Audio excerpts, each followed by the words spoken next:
Living alone has its perks. You wake up when you feel like it, hang out at night, eat when you want, do what you want, when you want. It's great not having to worry about anyone but yourself. But I feel like I want to give back to my community now. So I decided to volunteer at the Masjid weekend school and teach some kids how to read Arabic and Quran. Some of my fondest memories growing up were at weekend school, so this is going to be interesting considering it'll be my first time there not as a student, but as a teacher. I hope the kids don't do to me what I used to do to my teachers. Hopefully not, considering I'm friends with their dads. Though it was a little rough in the beginning, I didn't feel that I did too bad of a job. Eventually we got into a rhythm and the kids even seemed to be enjoying themselves. But then towards the end of class, I received a call from a good friend of mine.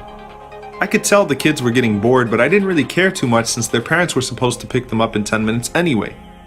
So I told the kids to just take a break and relax until I finished my call.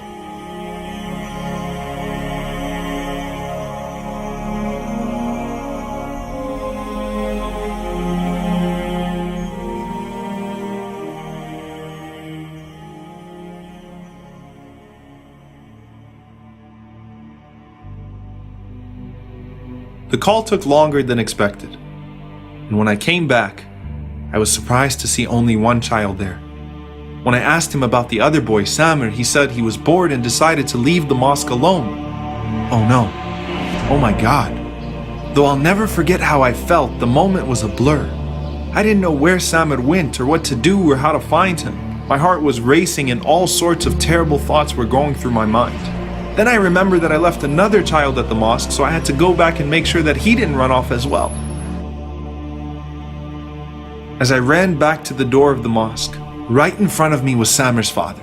And he could obviously see I was distressed, so when he asked me what happened, I told him that Samir left while I was on the phone and I wasn't paying attention and I couldn't find him.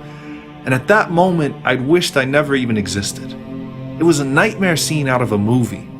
Though the boys were found, every time I think back to this incident, I get mad at myself for being so irresponsible and for not paying more attention to those kids.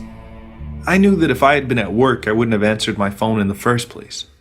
I obviously didn't know what it meant to be in charge of a couple of kids, and I seemed irresponsible in the eyes of Samir's father.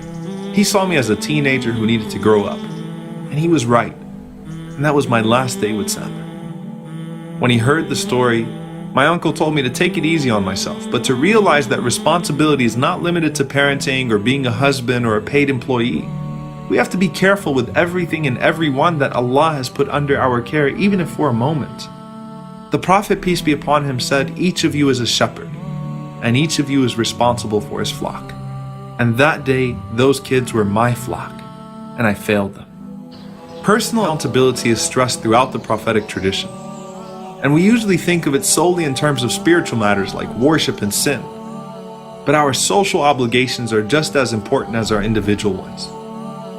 And that's why you find that Umar ibn al-Khattab, as the leader of the greatest nation on earth, would cry, wondering if a donkey under his rule, but in a faraway land, would testify against him on the Day of Judgment for not fulfilling his rights towards it.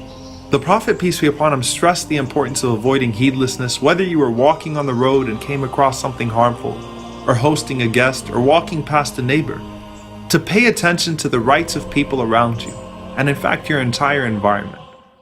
And when people give you a task or trust you with something, don't disappoint them.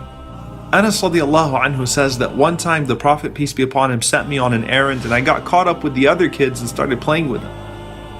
So the Prophet, peace be upon him, came to me and gently admonished me, lovingly saying, "Unais," which was my nickname, "have you delivered what I asked you to?" Rasulullah, what would you have said to me that day when I almost lost that child? You taught us to be better than that, and to treat every child as our own, every place on earth as our home, and every stranger like family. Sallallahu alayka ya Rasulullah.